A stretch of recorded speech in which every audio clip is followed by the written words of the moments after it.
काय भावना? Maharashtra state bank employees फेडरेशनच्या वतीने महाराष्ट्र राज्यात सर्व महत्वाच्या शहरातून आम्ही निदर्शने, धरणे असा कार्यक्रम संघटित करतोय। करण्यामागची भूमिका ही आहे की या दोन्ही घटनांमध्ये हे दिसून आलं की सरकार ज्या सक्तीने या नराधमांच्या विरोधात उभं राहायला पाहिजे तिथे कुठेतरी कुचराई झालेली पाहायला मिळते। एक त्याच्या विरोधात या समाजाचा एक घटक म्हणून आवाज उंचावणं हे आम्ही आमचं कर्तव्य समजतो। तसं या घटनेच्या निमित्ताने समाजाचे लक्ष वेधून घेण्याची आवश्यकता आहे की अशा नराधमांच्या विरोधात जोपर्यंत प्रत्येक सुजाण नागरिक उभा राहत नाही तोपर्यंत अशा घटना याला पायबंद घातल्या जाऊ शकत नाही। या भूमिकेतून आम्ही हे निदर्शने, धरणे कार्यक्रम आयोजित केलेला आहे। तर ते बदलापूर काहीच बदललं नाही, या घटनेकडे कसं बघतो? एक तर ही अतिशय गंभीर गोष्ट आहे की सरकार नावाची जी यंत्रणा आहे त्याचा वचक या अशा लोकांवर राहिलेला नाहीये। याचं कारण सरकार कुठेतरी साठगाठ करून या लोकांना पाठीशी घालतंय असं वारंवार वेगवेगळ्या घटनांमध्ये दिसतंय।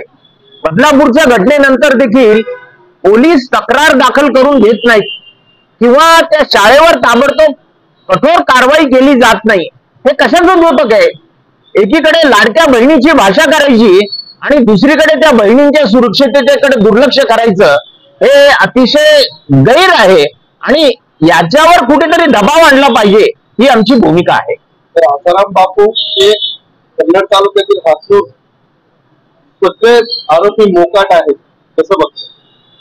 हे अतिशय संतापजनक गोष्ट आहे की या लोकांना वेळीच पायबंद घातल्या जात नाही आणि याच्या मागे कुठेतरी सरकार ही कुचराई करतंय हे अतिशय स्पष्ट होतंय। सध्या प्रत्येक जण निवडणुकीचं राजकारण करतंय आणि त्याच्यासाठी या घटनांचा वापर करतंय, हे अतिशय गैर आहे आणि हे या निमित्ताने आम्ही समाजाच्या निदर्शनास आणून देऊ पाहतोय।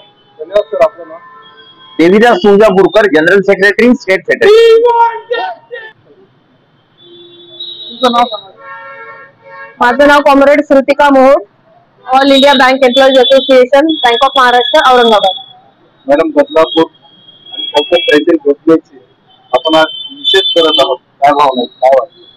अतिशय संतापजनक घटना आहे सर आणि अतिशय गंभीर बाब आहे आणि आपल्या समाजासाठी अतिशय धोका देणारी ही गोष्ट आहे की स्त्रियांवरील अत्याचार हा आज आपल्यासाठी काही नवीन विषय राहिलेला नाहीये, पूर्व परंपरांपासून हे चालत आलेला आहे।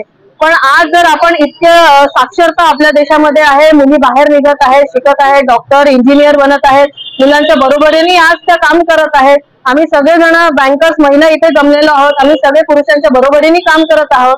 तर आज उलट आपण अतिशय जास्त सुरक्षित वातावरणात काम करायला पाहिजे, पण आज तसं झालेलं दिसत नाही आहे आणि सरकार अतिशय याच्यावर मौन बाळगून आहे। उलट जे लोकांनी अत्याचार केले त्यांना सरकार पाठीशी घालतात, ही आज अत्यंत खेदजनक गोष्ट आहे।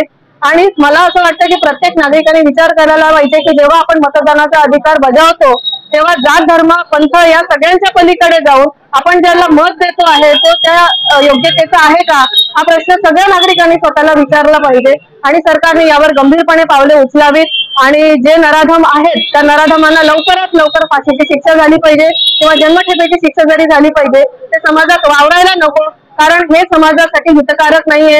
ज्या व्यक्तीने आज ही गोष्ट केलेली आहे, अत्याचार केलेला आहे, तो भविष्यात कधी पण करू शकतो, तर त्यासाठी सरकारने गंभीर पावले उचलावी।